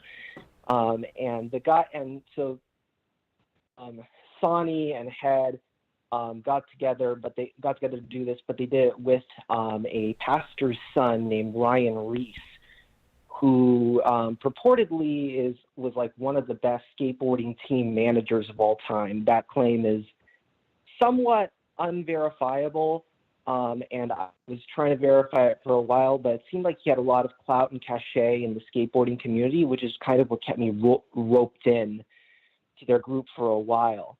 And it's a pretty traditional. They of course they use the whole edgy aesthetic. They hold themselves out as being like the authorities, and they're kind of viewed that way in the skateboarding community as being authorities on issues of mental health and substance abuse. And back during that time, it's a bit better now, but it kind of wasn't as accepted to be seeking help for mental health issues in those communities. So it was seen as like, these people are the experts. And I can go into a whole diatribe about skateboarding culture and some of the issues with skaters who have really, really good ideas, really good understanding of the world, but the ones among them that have the most regressive ideas, the most conservative ideas, the ones who have the least inclusive ideas are the ones that get the voice, because they're the ones that create the infrastructure and can do the PR and can do the communications and do all of that very solidly and hold themselves out as being, we are the experts in mental health in this scene. But a lot of their doctrine focused around the idea of being able to heal people of mental problems and physical problems through effectively miraculous means. So they would tell this guy, Ryan Reese, with this reputation, I think he still has a radio show on, I don't know, like over 100 stations across the country. And Reese is, by the way, spelled R-I-E-S, if you want to go and look up who he is. But he has a radio show, and he will go on this radio show and talk about people who had serious mental illness, drug addiction, alleged incidences with demons, and say that with his church, by attending their events, and I attended a few of their events, which were called Shine, that their problems effectively went away completely. And they would bring on people who had very good reputations in these cultures, not the least of which was were Sonny and Head. I think a couple other members of Korn and POD also appeared on the show, talking about their experiences with substance abuse and mental health issues being solved through this church. But the kind of more toxic part of the ideology was this whole idea that number one, that the faith alone could fix your problems. You didn't really need to. They kind of sort of vaguely discourage you from seeking outside help outside their system. There's sort of a science denialism toward the COVID-19 era. Reese was getting into sort of COVID denialism type rhetoric. But then also this concept, which was kind of pervasive in Calvary Chapel overall, of chastening, which was basically that God would stop punishing you, but they make the distinction without a difference that God would correct you by causing things to go wrong in your life. And they would give you a bunch of guidelines in these sermons, but most of it was just information to scare you. So you hear a lot of stuff, but get not a lot of information out of it, which would make at least me feel kind of captive and not able to understand what's going on and what I needed to do in order to be right and to get my problem solved.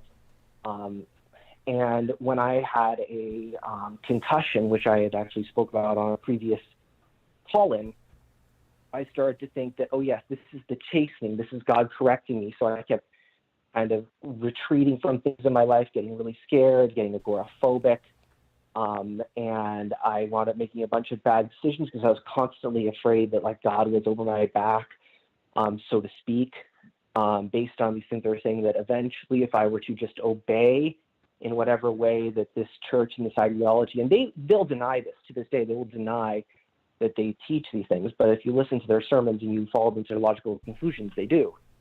But they will then, that caused me a lot of grief, and I had to get myself out of it. And I only managed to get myself out of it in early 2021 after going deep down the rabbit hole of all of these churches, because I was kind of scared that like if I were to leave this group, that these people have clout and in music and in skateboarding across the action sports world. So if I were to leave and come out and say that these people are wrong, that what they're saying is not founded in science, that their ideas are not something that even makes sense with the nature of these alternative cultures, and that the cultures themselves can establish their own power.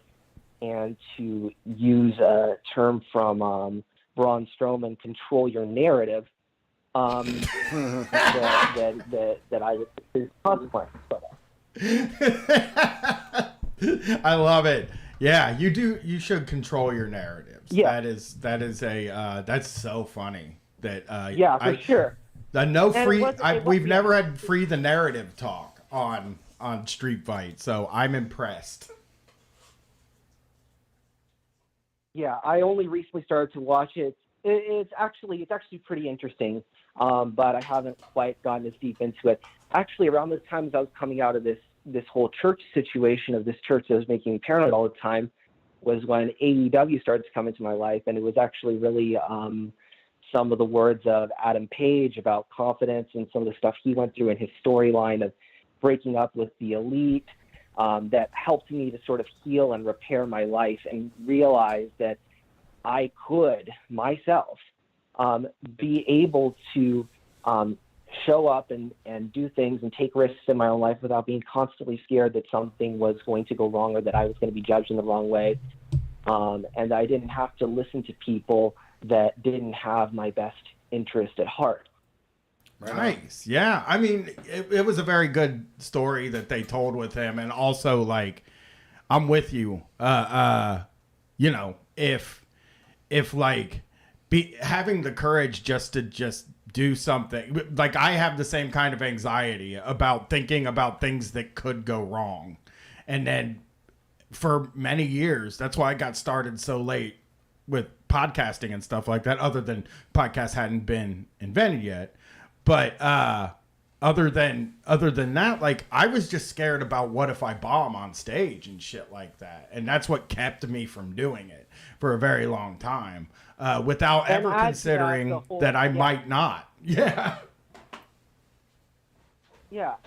And add to that the idea that if you do one little mistake, that God is going to get you back for it, that you're going to have another injury like I had, like that pretty serious concussion that I had.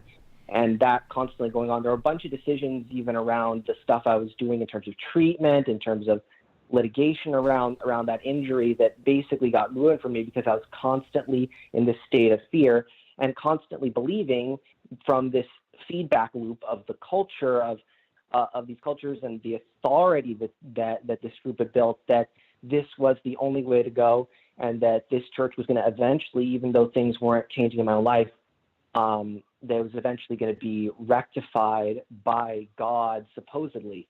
I'm still a Christian, but if you're in something like this, just know that getting out of it is a lot easier than you may think, and that alternative cultures need to run their own ideas and stop thinking that they're automatically the bad guy just because a person may have struggled with substance abuse in the past. Maybe a few people in a given culture have struggled with substance abuse or things like that. You don't have to automatically accept the entirety of the ideas of the dominant culture or of groups like the whosoevers. There are ideas from your own culture, ideas from your own existence. That native knowledge actually does have value. Yeah, one of the Adam Page quotes that kind of helped me through this was from his monologue, being the elite episode. He's like, am I the bad guy in my own drunken monologue in the woods? Or is that just the way the world has conditioned me to believe when I really had no choice in the matter? And that was a big part of my deprogramming from all of this nonsense. So I know you guys have a lot of people in the queue, but I want to share this, especially in response to what you had said on the Million Death Cult episode. And if you had any questions, go ahead. Otherwise, thank you for your time.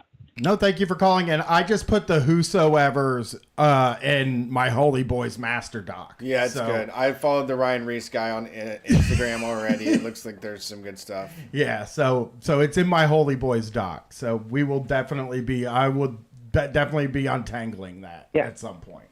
And thanks for calling, Grayson. Always good to hear from you. Yeah, and then thank you. My podcast is actually the Fixer Punk podcast. I don't know if I can pitch that again, fixerpunk.com. I'll post it in the chat. Nice. Sounds cool. Well, thanks for calling, Grayson. We'll talk to you again. Thank you. You have a great night. Peace. Bye-bye. Bye-bye. Goodbye. Bye-bye. Well, we're getting close to the end here. Yep. 2 more to go. And we got 10 minutes, so Let's see what we can do. let's do it, baby. Thanks for calling Street Fight. Who are we talking to tonight? Hello. Am I on? Can you hear me? This is you. Yeah, what's up? Cool. My name's Ryan. Long time listener, first time caller.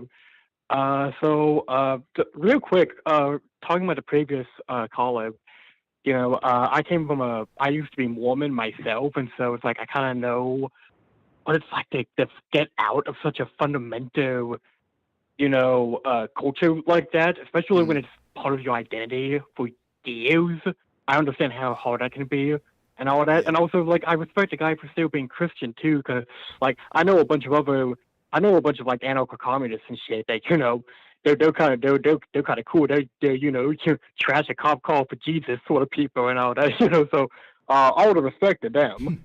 Yeah, for sure. But I was calling because I am going on a long saga with my coworkers. It has been a protracted people's war against their prejudice against homeless people. So what I find interesting about the whole conflict is that, like, two of my coworkers were homeless themselves, and oh wow, I kind of try to talk about that with them. Yeah, and so to me that tells me how deeply entrenched the capitalist propaganda is in their minds, like, because they repeat all the same, talking point. Well, I, pull myself up on my bootstrap, essentially. I'm different, and, these guys, they're all just taking drugs and everything like that. All the typical shit you hear in the Fox News, whatever the fuck Tucker Carlson is saying, that day or whatever. And so, but I have been kind of glad in that I've been bringing up, I'm an anarcho-communist myself and all that, but I've been bringing up kind of points along that sort of ideology without saying either anarchist or communist, because I think if I say any of them, they're gonna run away. And I work with a lot of people. I work in the area. I don't work for the feds, but I work in an area where a lot of feds like to visit, and I don't want any of them knowing any of that shit from me. But I've been bringing up some of the points, and I've been happy to say that while they're still falling into their own old ways every now and then, they all starting to lighten a little bit. At the very least, around me, they know, okay, maybe we got to consider the humanity of the homeless person every once in a while. And so it's been interesting to see the lack of class of solidarity, because we're all working class. Me and my coworkers, we're all working class. So it's interesting to see the lack of class solidarity, but also I've been happy to see some lightening, a little bit of solidarity, a little bit of softening on homeless people and all that. So, yeah, that's true, and it's good. There's lots of times that I had the wrong. I mean, before I am who I am now.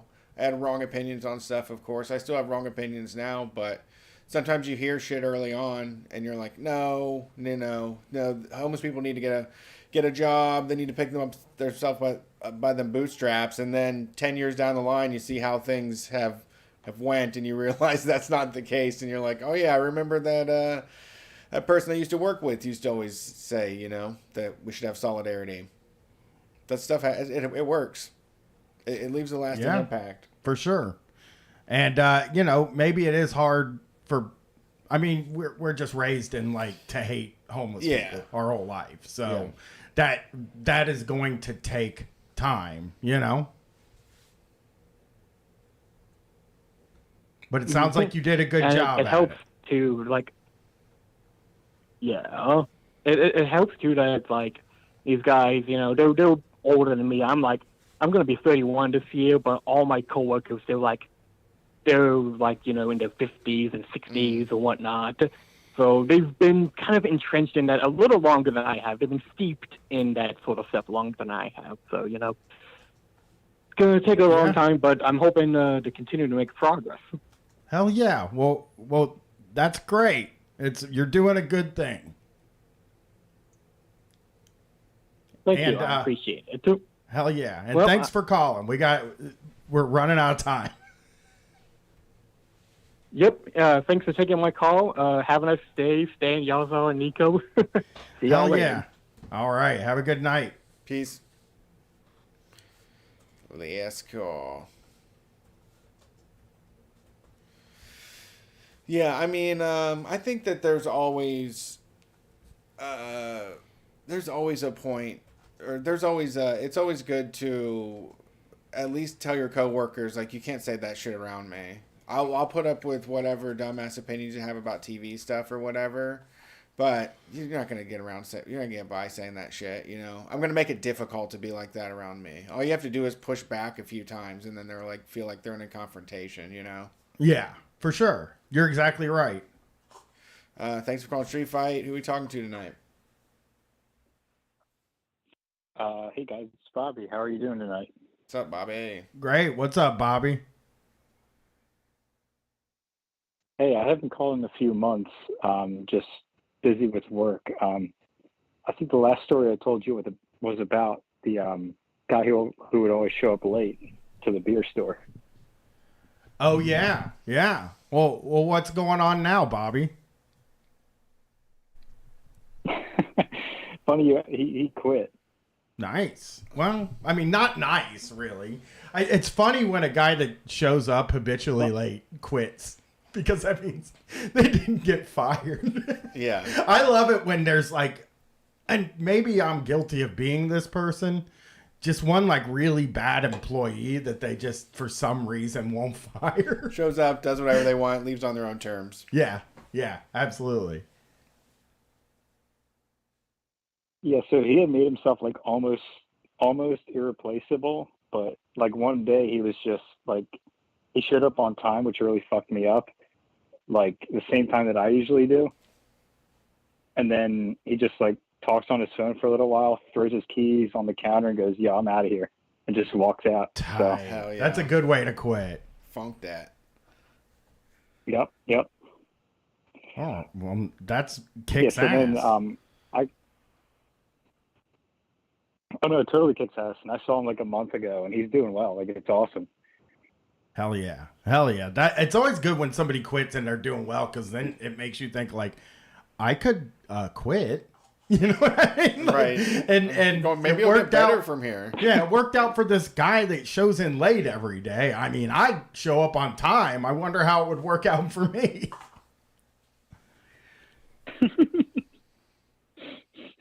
Yeah, so I mean, the owner wound up coming up like that day and was like all freaked out about stuff, and then eventually he was like, "Oh, if you help out at this other store, like I'll give you a raise and you can use the work van for like transportation and stuff." Yeah. I was like, "Oh, cool. Yeah, I'll do that." Nice. I once had a guy that drives a tow truck. And it's the same hours. There was a guy I worked with that quit so that he could be a tow truck driver, and then he would tow me for free. Like, and I had a really shitty car. Great deal. So it was like, I would just give him $40. Oh, hell yeah. You know? Yeah. It's a nice little tow. So, yeah, it's Nice really little nice. tow. Nice little tow, you know?